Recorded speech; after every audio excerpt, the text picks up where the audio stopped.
Bismillahirrahmanirrahim. Assalamualaikum warahmatullahi wabarakatuh. Baiklah, saya akan mempresentasikan tugas pada mata kuliah dinamika kelompok. Ya, langsung pertama itu adalah apa yang Anda ketahui tentang dinamika kelompok? Atau apa itu dinamika kelompok? Jadi dinamika kelompok itu terdiri dari dua kata, yaitu dinamika dan kelompok. Nah, yang mana dinamika itu berarti interaksi atau interdependensi antara kelompok yang satu dengan yang lain. Ya, sedangkan kelompok itu adalah kumpulan individu yang saling berinteraksi dan mempunyai tujuan yang sama. Ya. Jadi dinamika kelompok itu adalah interaksi atau interdependensi antara kelompok yang satu dengan yang lain yang memiliki tujuan yang sama. Kemudian, apa manfaat kita mempelajari dinamika kelompok dalam ilmu kesehatan masyarakat? Ya, dalam lingkungan masyarakat, seorang petugas kesehatan masyarakat yang merancang program atau membuat program kesehatan itu tidak akan terlaksana dengan baik tanpa adanya kerjasama yang baik dengan masyarakat. Ya, kerjasama antara petugas kesehatan dengan masyarakat. Nah, jadi intinya adalah adanya kerjasama yang baik.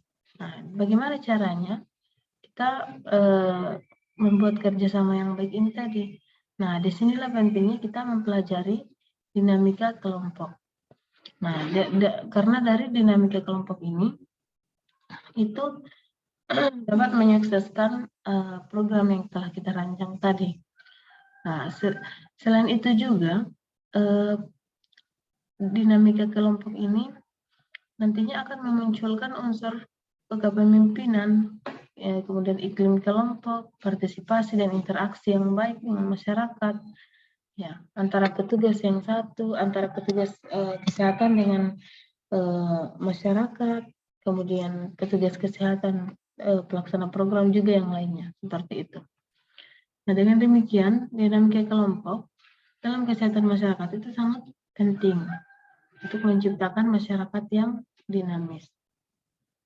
Seperti itu. Selanjutnya, bagaimana pendapat Anda tentang perilaku yang menyimpang di masyarakat? Dan apa penyebabnya? Perilaku menyimpang itu adalah setiap perilaku yang dinyatakan sebagai pelanggaran terhadap norma-norma kelompok atau masyarakat. Ya. Dapat disimpulkan bahwa perilaku menyimpang itu adalah perilaku yang tidak sesuai dengan nilai dan norma yang berlaku di masyarakat. Nah, apa saja penyebabnya? Ya, di sini ada beberapa faktor penyebab adanya perilaku menyimpang di masyarakat. Yang pertama adalah lingkungan pergaulan. Ya, di mana orang itu bergaul. Nah, lingkungan sekitarnya, kemudian lingkungan anak itu orang itu bergaul. Jadi, jika lingkungan pergaulan sosialnya baik, maka orang tersebut akan baik. Ya, biasanya seperti itu. Kemudian yang kedua adalah terpapar ajaran yang tidak baik di media sosial. Misalnya paham radikalisme yang sangat menyimpang dari ajaran agama. Ya. Jadi pengaruh lewat handphone, lewat media sosial, seperti itu. Kemudian hobi dan kegemaran yang tak tersalurkan. Ya, orang yang hobinya terpendam atau tidak tersalurkan itu akan membuat dia kecewa, kemudian stres. Nah, dari situ dengan disengaja maupun tidak disengaja dia akan melakukan kegemaran-kegemarannya yang lain, yang dimana perilaku itu menyimpang seperti itu. Kemudian pemahaman tentang tata nilai dan norma di masyarakat. Jadi pemahamannya yang masih kurang, bahwa misalnya ternyata ada norma-norma ini yang harus ditaati, atau kita tidak bisa melakukan ini, atau ini bisa, ini tidak, ini dapat dilakukan, ini tidak bisa dilakukan. Nah, karena pemahamannya yang kurang, akhirnya dia melakukan perilaku yang menyimpang. Kemudian pengaruh kondisi keluarga atau keharmonisan dalam keluarga. Ya, ternyata kondisi dalam rumah yang tidak kondusif juga dapat mempengaruhi perilaku menyimpang ini tadi. Ya, sama juga dengan hobi yang tidak tersalurkan tadi. Orang tersebut akan kecewa, akan stres, dan dari situ akan muncul perilaku yang menyimpang. Kemudian sikap dan kebiasaan orang tua.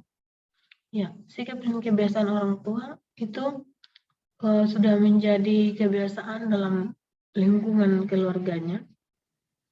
Jadi, meskipun mungkin orang berpikir bahwa itu adalah perilaku yang menyimpang, tapi karena mungkin itu sudah kebiasaannya mereka, kebiasaannya orang tersebut, akhirnya mereka menganggap biasa saja dalam melakukan perilaku menyimpang ini tadi. Ya, seperti itu. Karena sikap dan kebiasaannya orang tuanya, akhirnya orang tersebut dapat melakukan perilaku yang menyimpang. Ya, ya, itu saja yang dapat saya presentasikan. Lebih dan kurangnya mohon dimaafkan. Wabillahi taufiq wal hidayah. Wassalamualaikum warahmatullahi wabarakatuh.